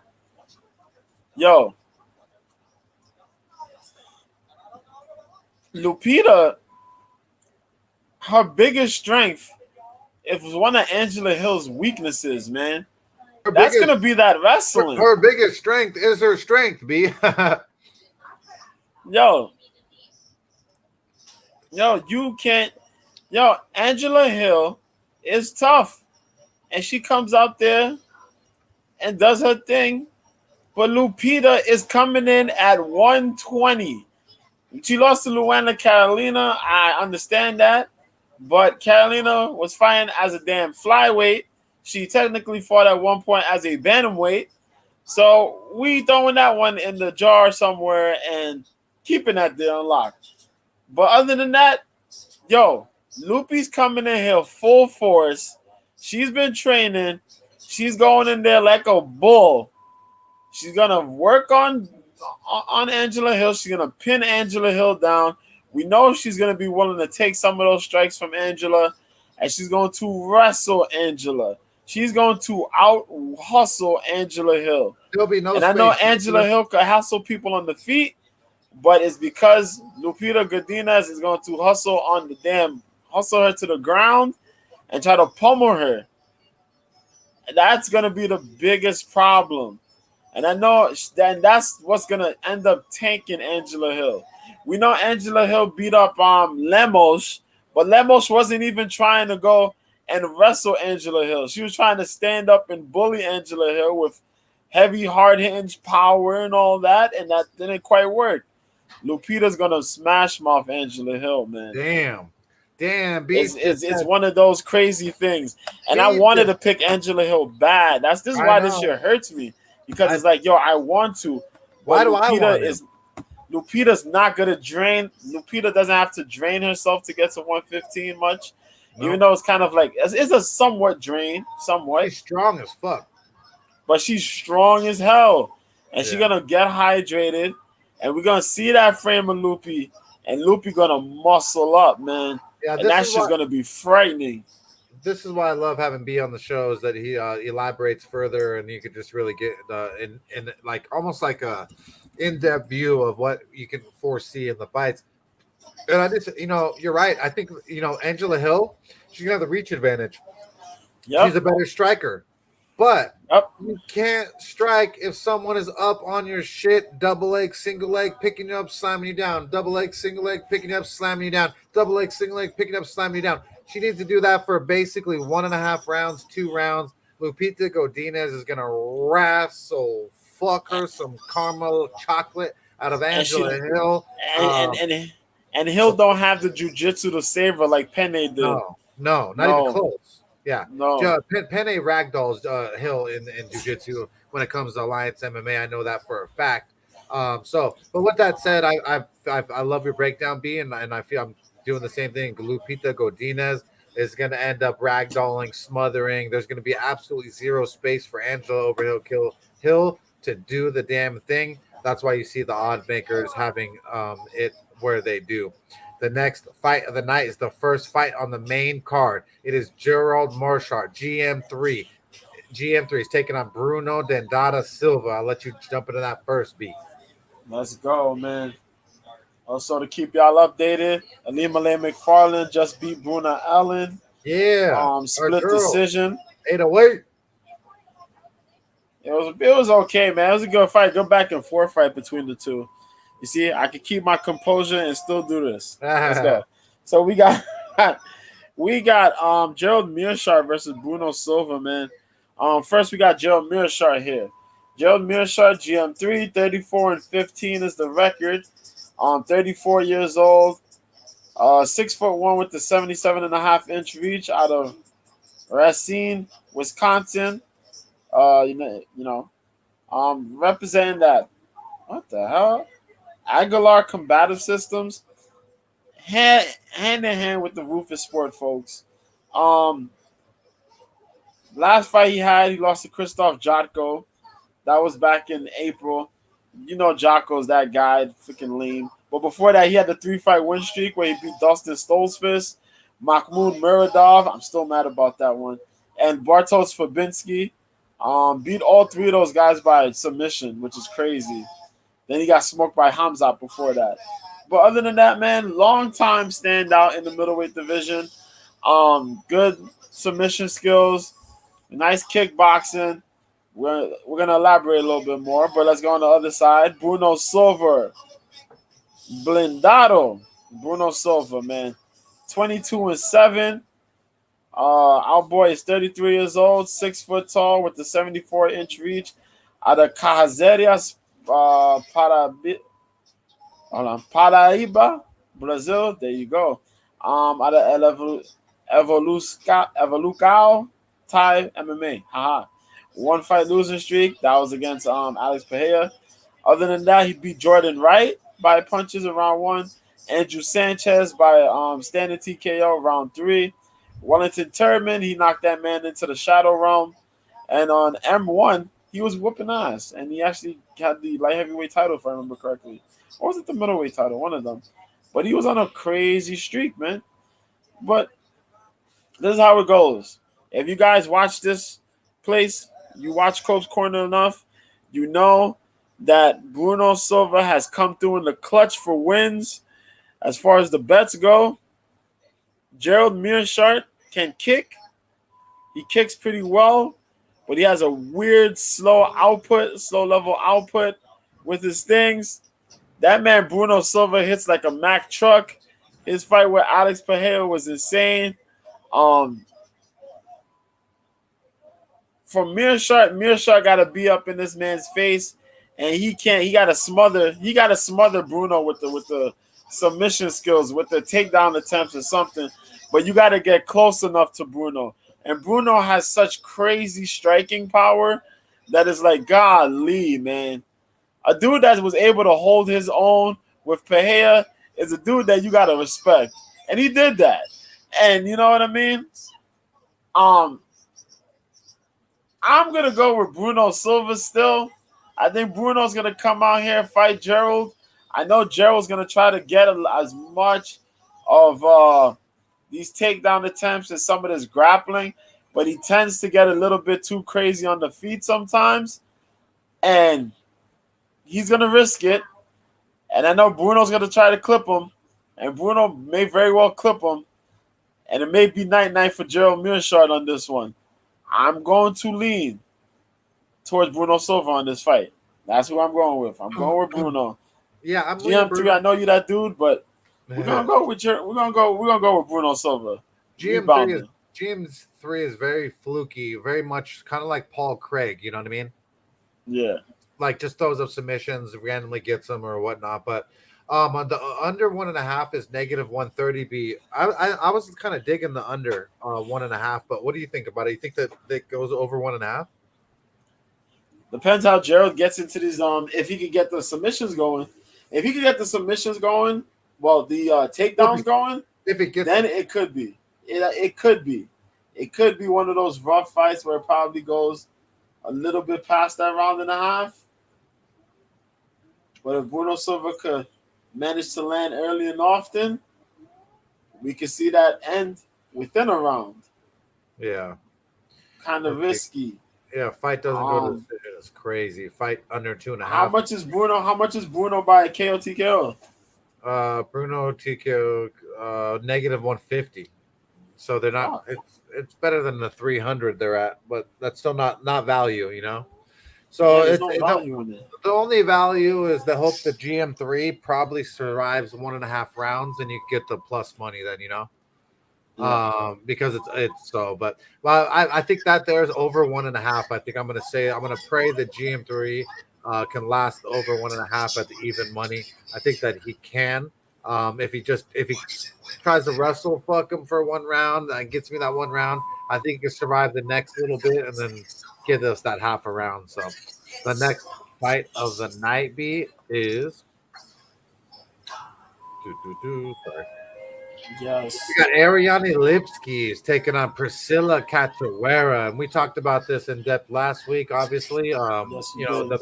the best part about Ariane Lipski is literally, yeah, bok bok chicken head, bok chicken head. Exactly, Ariane Lipski, perfect timing, my dude. Uh, like So Jay. she shouldn't be a fighter. She should be a model, an OnlyFans model, a Playboy model. She should be your model on a Saturday night at 1 a.m. when you can't get right. So I I I can't fucking break this down seriously ever because I have a thing for Lipski and it's not good. I feel like Priscilla Cachoeira is gonna beat the fucking shit out of my girl. I feel like she's gonna smash her lips, her face, her pretty nose. I feel like little bunny rabbit's gonna get fucking just smashed into oblivion. Um, I'm pretty scared for Lipski here in this matchup here. Negative 188 is Lipski. Priscilla Cachoeira is a plus 150. Bet MGM is a plus 170, which is even better. I think that's crazy, B. I'm throwing down one unit at the plus 170 on BetMGM, Priscilla Cachoeira, because I just feel like she's just better stronger, more physical. If these two girls met in an alley, I feel like Priscilla Cachoeira would have Ariane Lipski face down, ass up. What do you say, B? I think Cachoeira is gonna be ready to get. To throw these hands, man. Throw those hands. Yeah, throw those hands. If anything, be prepared for the takedown attempts of Lipski, because Lipski's gonna look to try to change levels like nobody's business. I forgot who it was that she fought the last time that she was doing that, the level changes. Because they're fighting at 135. Priscilla is going to level up. She's gonna muscle up, and she's gonna be out there. She's gonna throw heat. Whatever heat she's capable of throwing at 125, that's gonna be up by a good 20 to 40%. If she tags Lipski on that chin in a 3-piece, it is over for Ariane Lipski. Don't hurt my girl. If she gets hit with a 3-piece by Priscilla Cachoeira or an overhand, oh my God, Lipski is going down. It's going to be bad. It's gonna be this shit right here. This shit right here. This shit's Lipski, yeah. Lipski, you better pull out a KSW performance like you was doing out in Russia, because if not, girl, you gonna get the brakes beat off you, man. I'm riding with Priscilla Cachoeira as well. You know, Lipski's had a rough run in the UFC, man, and so has Priscilla. But shit, man, in a fight of you know what I mean? The fight of your spot in the UFC, yo, dog, I'm gonna take Priscilla. We felt it last week. I said I was gonna go with Priscilla. What the fuck happened last week, B? Do we have a confirmation on that? They said that the medicals weren't allowed. They weren't. She wasn't medically cleared. Ariane Lipski wasn't medically cleared. What does that mean, B? Because they said that Ariane Lipski had caught COVID. Plus, she had COVID before. You know we do. So because she had COVID, she had residual effects or whatever of the COVID. So because of that, they didn't clear her on medicals. So they decided to come back. Plus, she missed weight. So they said, okay, she could come back. They'll fight at 135 here to catch weight.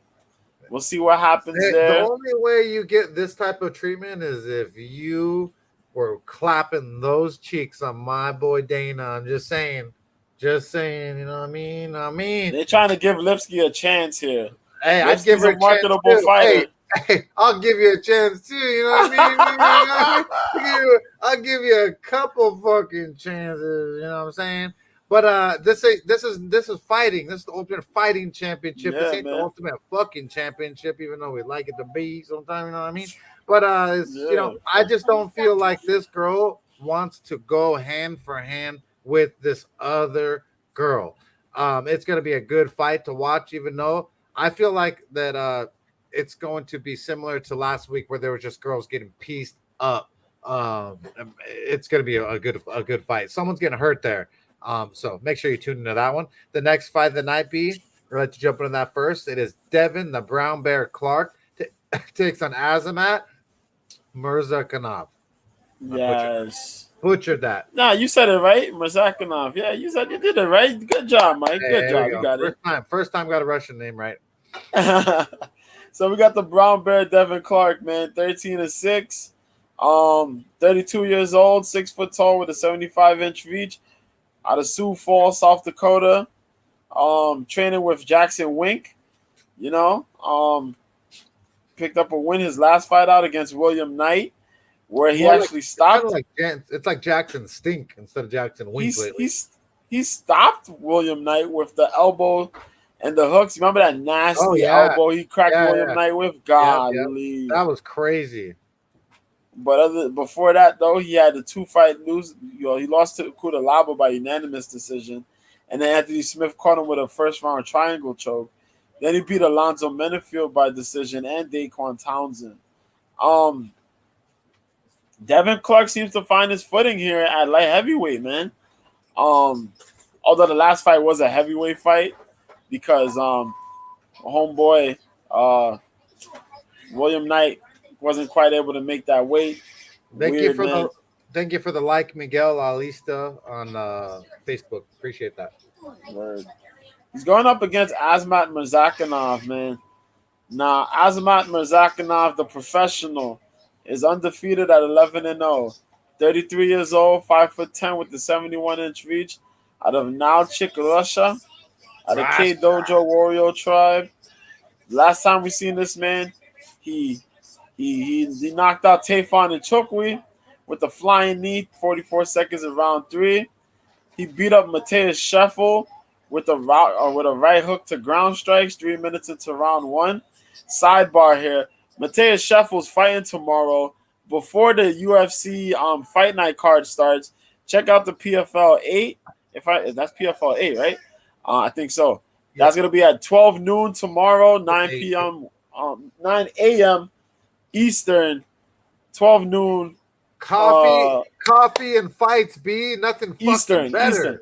Yeah. Let's go. 12 noon Eastern, 9 a.m. Pacific.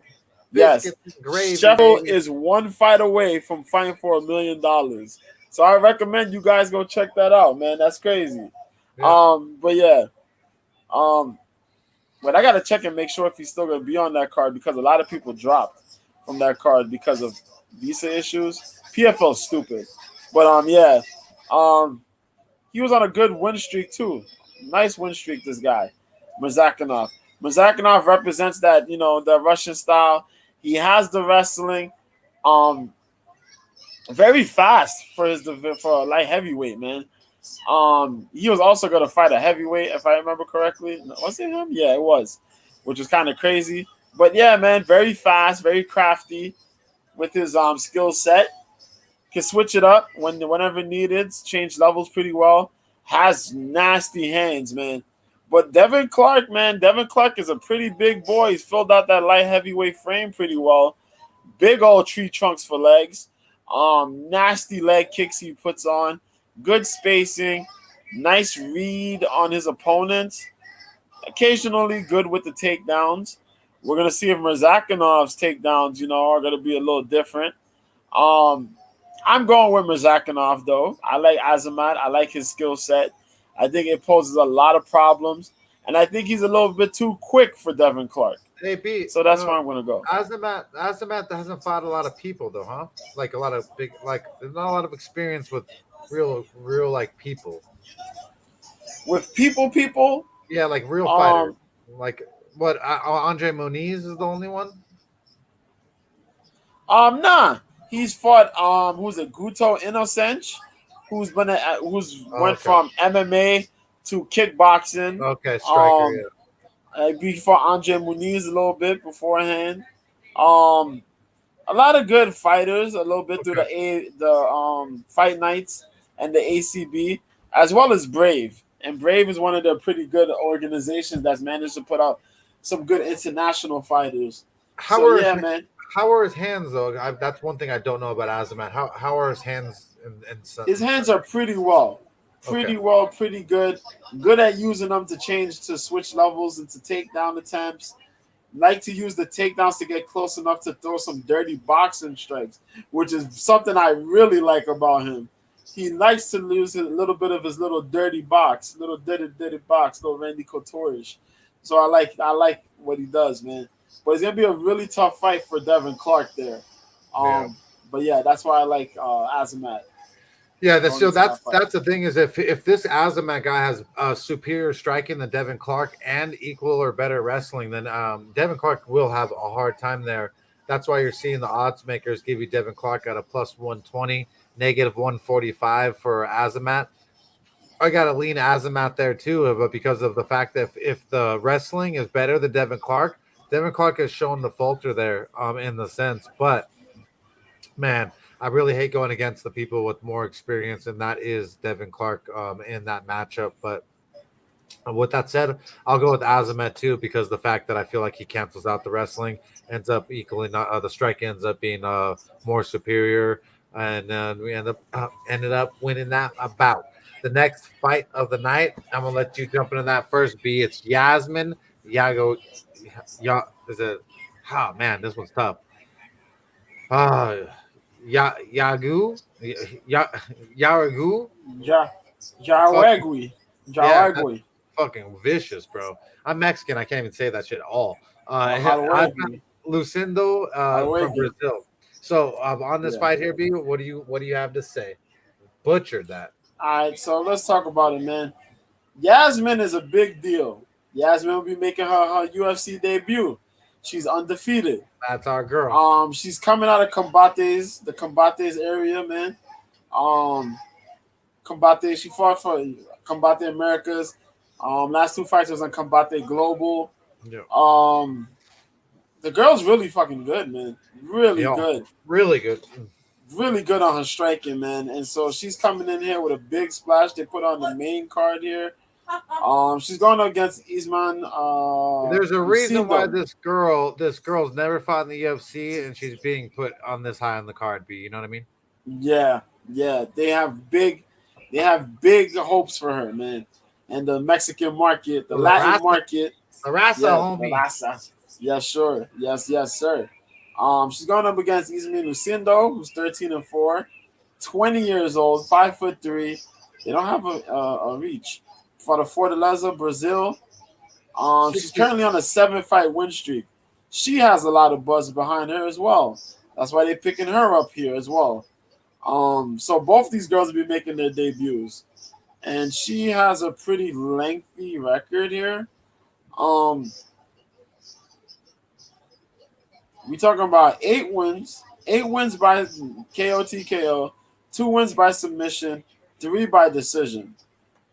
Girl likes her finishes. Yeah. Good kickboxing. She comes in with a lot of good striking, high level striker. So we'll have the kickboxer versus the boxer kickboxer versus the Muay Thai styles fighter in Lucindo. Waregui is a little bit of a boxer kickboxer. She has these submission skills, but she's good with striking, beating people up, getting them on the ground, and using the grappling aspects to put pain on her opponents. This is why Yasmin is being picked here, and they're looking for her to do a damn good job in this fight. Do we have a pick in this fight? I don't know. Pick. I'm gonna take Yasmin. Oh yeah. A betting pick. This fight may go down a little bit closer than what people may think. But it'll be a fun fight. I'm looking forward to seeing how both these ladies do, honestly. And yeah, to be in the middle of this fight night card, the part of the main card is crazy. But yeah, man, I like this fight. I'm going with Yasmin. Yeah, man. Yasmin, like I said, absolute phenomenal. Has a Hispanic Mexican fucking prospect. She's got great striking. She also has great jiu-jitsu. She really hasn't even showcased. And I think that's something that might play a part here in this matchup versus Yasmin Lucindo. I like everything to do with Yasmin in the sense I like her all-around MMA game. She's going to be longer with the reach. The other girl didn't seem near as athletic in the sense. Right now, the odds makers have negative 200 for Yasmin, negative 170 comeback for Lucindo. Let's check my bookie. Yeah, negative 205 plus 165. So about negative 200. I like Yasmin. I really feel like that they're showcasing her here to dominate. I'm going to be throwing down two units to win $100 on Yasmin because I feel like they're showcasing here. San Diego is Yeah. very, very close to Mexico. Tijuana, Baja California, a place where we go when I'm from San Diego, and so we go down there. If you're in San Diego, you're fucking 20 minutes to the border to have tacos at Taquero Frank's. So, if you're about that life and you know San Diego, you know that they love their Mexicans and they love the familia from over there. I feel like Yasmin is being showcased there. And if you look at Lucindo's freaking forehead, she has a very lopsided forehead that looks like it could be punched very invitingly. I feel like Yasmin dominates her and does anything that she wants, but Mr. B could be correct, could be a little bit closer line than we think. The next fight of the night is David Onama takes on Nate Landwehr. Right now, Nate Landwehr is a plus 250 underdog, negative 350 for David Onama. David Onama is very, very talented young striker. He's only lost one fight of his last five. He's only lost one fight, period. He's 28 years young, 5'11", with a 74-inch reach, 2-fight win streak. Fights out of Glory MMA and Fitness with our boy James Krause, who me and Mr. B are super high on as a coach. Last took on Garrett Armfield, won by arm triangle choke round 2. Gabriel Benitez round 1, lost to Mason Jones. I still haven't seen him fully tested because he could not handle the Mason Jones problem or the Mason Jones test. Nate Landwehr, the train Landwehr, is 15-4, 34 years old, 5'9", with a 70.5-inch reach. He last took on Ludwig Klein, who I'm very high on. He won by Anaconda choke round 3 after tying him out, but he lost to Julian Erosa, flying knee round 1. I don't know if that was fluky or what happened there, but Julian Erosa kind of came back on vengeance there. He's beat Darren Elkins. He's lost to Herbert Burns round 1. This one here, I just feel like they're disrespecting Nate Landwehr a little bit, B, and I'm having a hard time judging who I like in this bout because my heart likes David Onama. I like his athleticism. I like him being younger. I like his striking. I like everything that he is. But they're disrespecting Nate Landwehr, and that's where I can't jump on board of the David Onama train in this instance. What do you say, B? This is a funky fight, man. This is a very funky fight. And, it's tough to choose because as good as Onama's looked at 145 and his skill set, how he's capable of wrestling, and this is where we say, James Krause, you are a genius in how you got this guy situated in his skill set and how to use his skills. He can wrestle very well. He has big power, knockout ability, a lot of finishes. But Nate Landwehr, man, is such a crazy-ass Southern boy, man. Dude's nuts. This dude here is a lunatic. The guy has a crazy level of pressure. The problem with that is he has a crazy level of pressure. He has a lot of experience. He's down for whatever. But this dude got knocked out by what's homeboy's name again? Not only did he get knocked out by this dude, not anyone good. Hold on. Not the Rosa. It was Julian. He got knocked out. Herbert Burns. Yes, he got nailed. He got laid out by Herbert Burns. Quinn himself. The loss against who was it? Julian Erosa. Okay, we can forgive that. But damn, he got smoked by Herbert Burns, man. It's like, damn, dude. But his M1 Global run, fantastic. He has a lot of heart. A lot of damn cardio, man. Crazy. He grinded out that dude, Ludwig Klein, man. Beat Ludwig. I'm looking forward to see how he does here. Now, a part of me wants to pick Landwehr because of Landwehr's experience. Bro, how Landwehr can wrestle. The odds are way off. Landwehr does things. But shit. Onama got one hitter quitter power, bro. And he has a crazy wrestling ability his damn self. Onama smack your mama type motherfucker. And Onama, the thing with Onama is going to be coming down. If it gets to a third round, who got more gas in the tank? And I feel Landwehr will have a little bit more gas in the tank than Onama if it goes to a third round. Does that mean it'll go to the third round, though? No. So it's like, shit.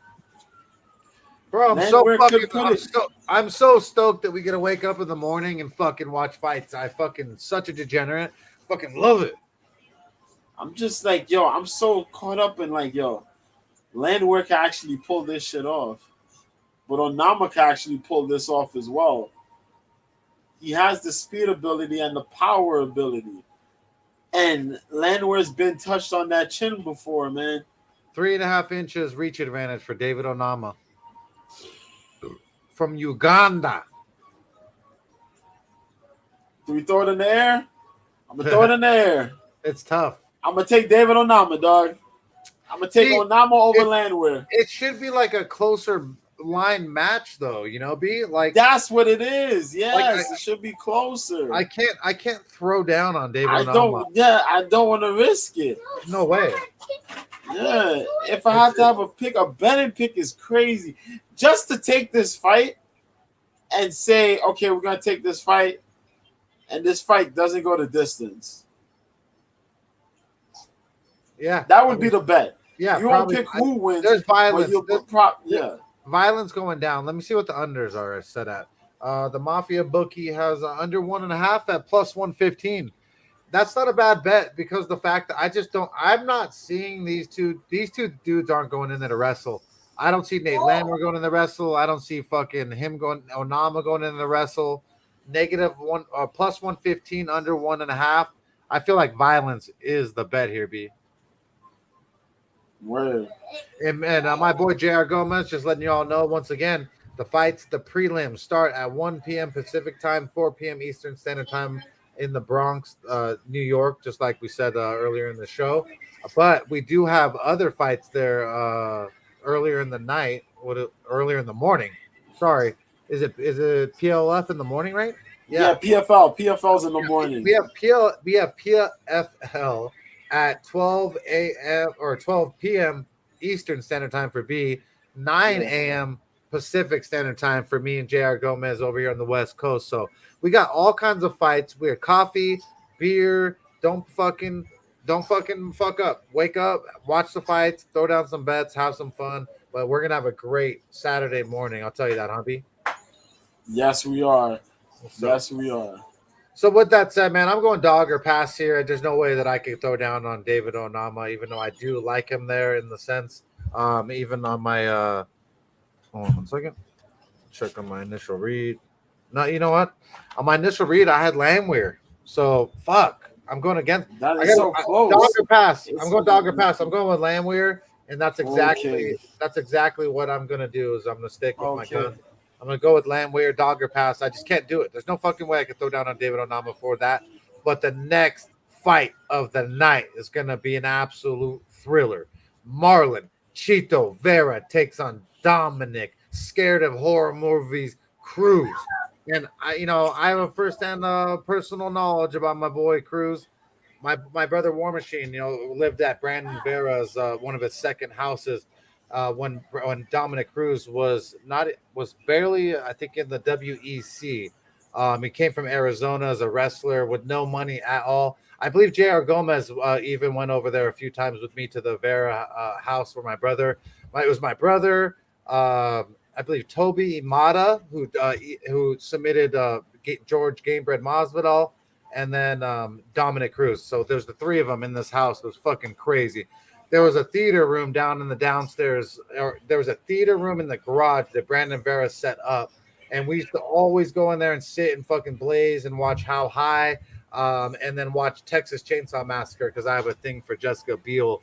And so Dominic Cruz does not like, if you chirp at Dominic Cruz, if you tweet at him, you say anything negative to him, he's the type of person that he right away he has to block you out because he can't let it fester like any little bit at all. So either way, Dom Cruz is scared of horror movies. Texas Chainsaw Massacre, Saw 4, fucking Little House on the Prairie, Brady Bunch, you know, those type of scary things. Just scared in general, bro. This is the fucking truth. And so we'd always watch we'd always watch Saw 4, Texas Chainsaw Massacre specifically the most. Because I want to see Jessica Biel and the wife beater getting wet. Dom Cruz would come in every time, but why you guys gotta watch a scary movie all the time? I gotta watch a movie. You know I have nightmares. You know I do. You know I can't sleep well when there's a scary movie on. Such a fucking pussy, dude. Literally one of the biggest pussies I've ever met in my whole fucking life is Dominic Cruz. Yes, he's a great fighter. Yes, he's a great analyst. Yes, all of these things. But Dominic Cruz is not a hard motherfucker when it comes to being in the streets. He's not a hard motherfucker when it comes to just being hard in general. This dude is the type of dude who had his thumb in his mouth. His mom fucking pay his bills. Push the wrestling camp from here to there. Dude, this dude literally has zero fucking friends. Not one fucking person legitimately wants to go fucking chill with Dom Cruz in San Diego. Not even his fucking coach, Eric Del Fiero, who's my brother's boy. And I know this first fucking hand. That's what fucking type of dude this fucking dude is. So either way, fucking hate Dominic Cruz. I don't give a fuck about him. I told him he's a pussy in real life. I've called him out plenty of times. He never did shit. Never once came over to scrap. He's not about that life when he wants to be about that life. And he's over here talking about with Marlon Chito Vera. Well, it seems like it's a good day to die then, because I'm ready to die. And then Marlon Chito Vera is like, well, because of my family, I'm ready to die. And then they're like, oh my God, Dominic Cruz is so smart. He comes up with his own stuff. He literally, right after fucking Marlon Chito Vera says he's ready to die for his family, he goes, well, I'm ready to die for my family too. What fucking family? You ain't got no kids because not one bitch wanted to fuck you. You ain't got one fucking bitch that anybody else wanted, period. Motherfucking Dom Cruz over there in San Diego. I know it first fucking hand. That's why you got no lineage for your family. What the fuck family do you have? My boy Marlon Chito Vera, the Hispanic culture, the fucking Raza, even though he ain't Raza, he's fucking the different fucking part of Hispanic culture. He fucking has kids because we fucking make kids. We banging bitches because we about banging bitches. Dom Cruz ain't about banging bitches, never fucking was. He wasn't about barbecue, not about Texas Chainsaw Massacre, not about titties with Jessica Biel. He ain't about that life, never been about that life. He's got chicken fucking shit leg ankles. His ankles are smaller than fucking mine, and mine are fucking nothing to talk fucking highly of. I fucking despise Dominic Cruz. I fucking would call him out any fucking day, have before, undisputed back in 2005, 2008, called him out a couple times. The little bitch never showed up, and he knew where me and War Machine lived. Just to show you how gangster the gangster is. He's about that life. He's ready to die today. I'm fucking telling you, he's a fucking fake ass motherfucker. I'll be blocked by the end of this fucking thing on my new code corner. He'll be like, oh my God, I can't believe he was negative about me. I'm the best. I'm the best. Look, D Wilkinson in the chat. He was there. He said, laughing my ass off. Pussy Cruz. No Texas Chainsaw. Hate that pussy. Because that's what a fucking little bitch. That's what little bitch Dominic Cruz is. You're a bitch, Dom. You're a bitch. And your daddy left your mammy. That's why your daddy left your motherfucking mammy. Now, you don't like Texas Chainsaw. You don't like titties. You don't like any fucking thing. Cheeto Barrel is gonna beat the fuck out of this. I'm just spitting facts. These are real fools that were here. We've been at the Vera compound. If you ain't been there back in the day, you don't know shit. I've been chilling with Herb Dean since back in the day. Jason I watched them. I watched them fucking come up fucking judging the shit and doing the fucking reffing down in Tijuana, Baja California. And fuck yeah, I'll fucking keep going. Fuck Dom Cruz. You're a bitch. You always be a bitch. Hey, Dom Cruz, you ain't got no kids, but my sons will beat the fuck out your son. You believe that? And look, my buddy. My boy D. So look, my best friend D, who I lived with when I got kicked out of my mom's house at 17, so he was with me when we left to Hooters to go get fucking wings. We come back and the movie's gone. And my boy says, fucking pussy hid the movie from us so we wouldn't watch it in the house. He's a little bitch. The softest little bitch I've ever seen in my life. I've never fucking elaborated so farly on what little bitch Dominic Cruz is, and I don't give a fuck. He's been a bitch, always been a bitch, and that's why he has no bitch, no kids. He has no fucking lineage. Getting fucked up by fucking Marlon Chito Vera. His little chicken ankles snap like a bad piece of Popeye's chicken.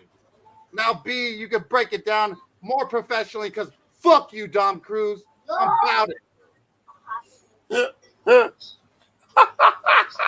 Let me grab a beer, you little bitch, Dom Cruz. You non-alcohol drinking little bitch.